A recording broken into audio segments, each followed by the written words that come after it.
마가복음 8장 14절부터 26절, 신약 67쪽입니다. 같이 본문을 함께 읽겠습니다.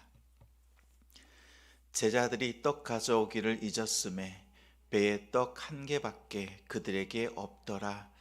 예수께서 경고하여 이르시되 삼가 바리새인들의 누룩과 헤롯의 누룩을 주의하라 하시니, 제자들이 서로 수근거리기를 이는 우리에게 떡이 없음이로다 하거늘, 예수께서 아시고 이르시되 너희가 어찌 떡이 없음으로 수근거리느냐? 아직도 알지 못하며 깨닫지 못하느냐? 너희 마음이 둔하냐? 너희가 눈이 있어도 보지 못하며 귀가 있어도 듣지 못하느냐? 또 기억하지 못하느냐? 내가 떡 5개를 5,000명에게 떼어줄 때에 조각 몇 바구니를 거두었더냐? 이르되 12이니이다. 또 7개를 4,000명에게 떼어줄 때에 조각 몇 광주리를 거두었더냐? 이르되 7이니이다. 이르시되 아직도 깨닫지 못하느냐 하시니라. 벳세다의 이름에 사람들이 맹인 한 사람을 데리고 예수께 나와 손 대시기를 구하거늘, 예수께서 맹인의 손을 붙잡으시고 마을 밖으로 데리고 나가사 눈에 침을 뱉으시며 그에게 안수하시고 무엇이 보이느냐 물으시니, 쳐다보며 이르되 사람들이 보이니이다. 나무 같은 것들이 걸어가는 것을 보나이다 하거늘, 이에 그 눈에 다시 안수하심에 그가 주목하여 보더니 나아서 모든 것을 밝히 보는지라. 예수께서 그 사람을 집으로 보내시며 이르시되 마을에는 들어가지 말라 하시니라. 아멘. 안수를 2번 베푸신 이유, 안수를 2번 베푸신 이유라는 제목으로 말씀 전합니다. 예수님께서 누룩을 주의하라고 경고하셨습니다.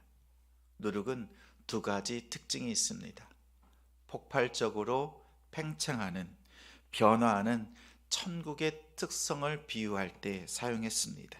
그 외에는 대부분 변질되는 특성과 연결해서, 또 주변에 있는 것들을 오염시키는 죄와 연결해서 죄와 잘못된 교훈에 대한 비유로 사용했습니다.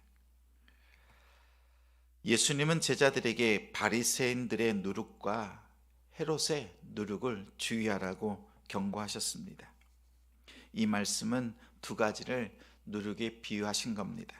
먼저 하나님의 계명보다 사람의 계명에 집중하는 바리새인들의 위선, 성경에서는 외식하는 자라고 했습니다. 그 위선과 완악함을 누룩으로 말씀하셨습니다. 다음은 권력과 물질을 추구하는 헤롯의 탐욕스러운 그 마음을 누룩으로 비유했습니다. 그들의 잘못된 방식을 따르지 말도록 경고하셨습니다.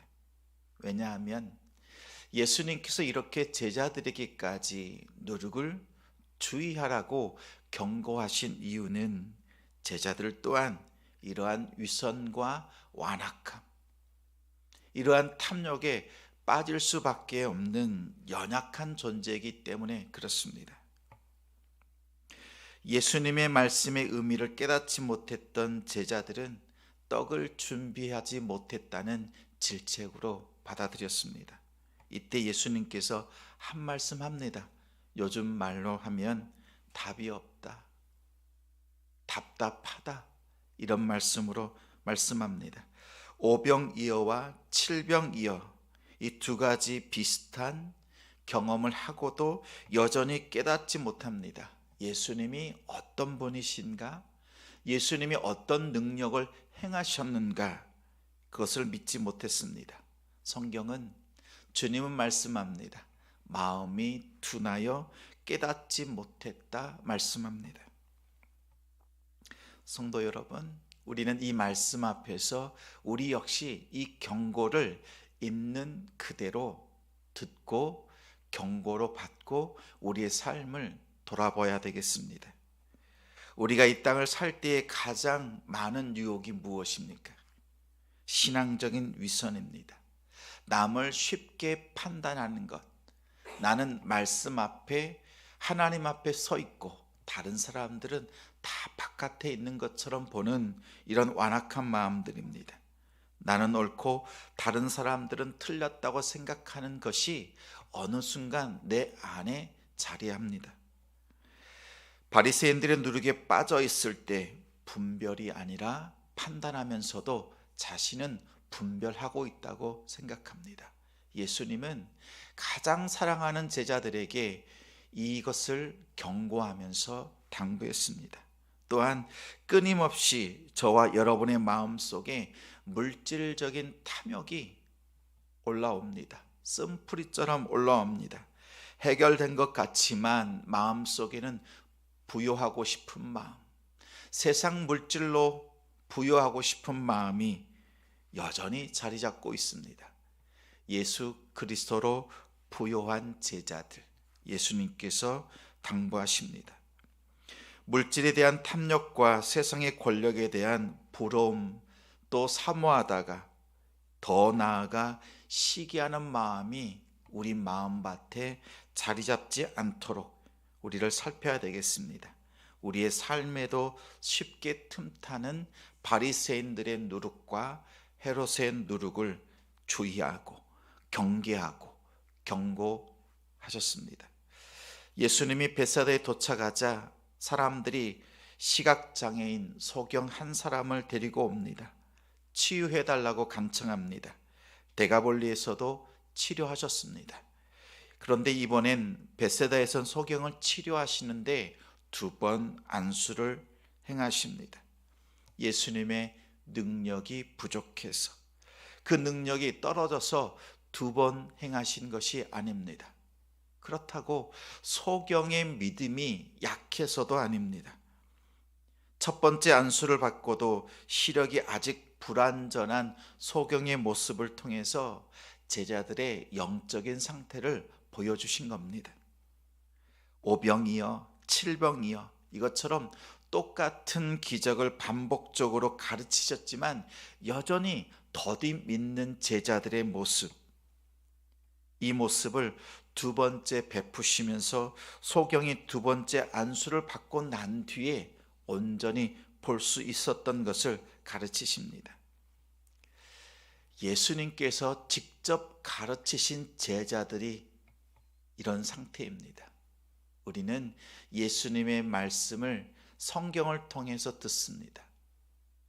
예수님께 직접 가르침을 받은 제자들이 이 정도라면 우리는 어떻겠습니까?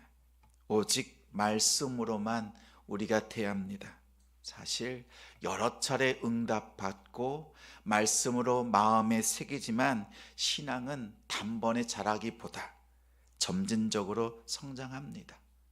예수님께서는 포기하지 않습니다. 한번 가르쳐 주시고 또 가르쳐 주시고 더디 믿는 제자들을 향해서 끊임없이 포기하지 않으시고 말씀으로 덮어주시고 또 덮어주십니다. 그런데 예수님께서 죽으시고 부활 승천하실 때까지, 올라가시는 그때까지도 제자들은 제대로 깨닫지 못했습니다. 사도행전 2장에 성령의 안수, 성령의 세례를 받고 난 뒤에야 예수님의 말씀이 생각났고 그 말씀의 진정한 의미가 무엇인지를 그제서야 깨달았습니다. 그 말씀대로 살아내는 제자가 되었습니다. 예수님께서 물세례를 베푸시고 성령께서 성령으로 임하셔서 성령 충만함과 성령 세례로 임했을 때 2번 세례를 받고 난 뒤에야 제자들은 말씀을 깨달았습니다.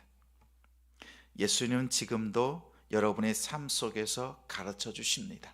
가장 가까이에 있는, 곁에 있는 그 사람을 통해서 말씀하시고 크고 작은 사건들을 통해서 우리에게 말씀을 깨닫게 하기를 원하십니다.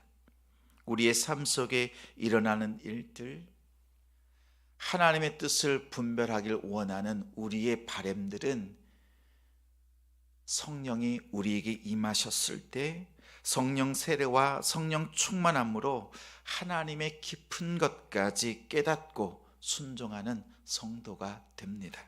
그제서야 제자라고 부를 수 있습니다. 이제 오늘 말씀처럼 누룩을 주의하십시오.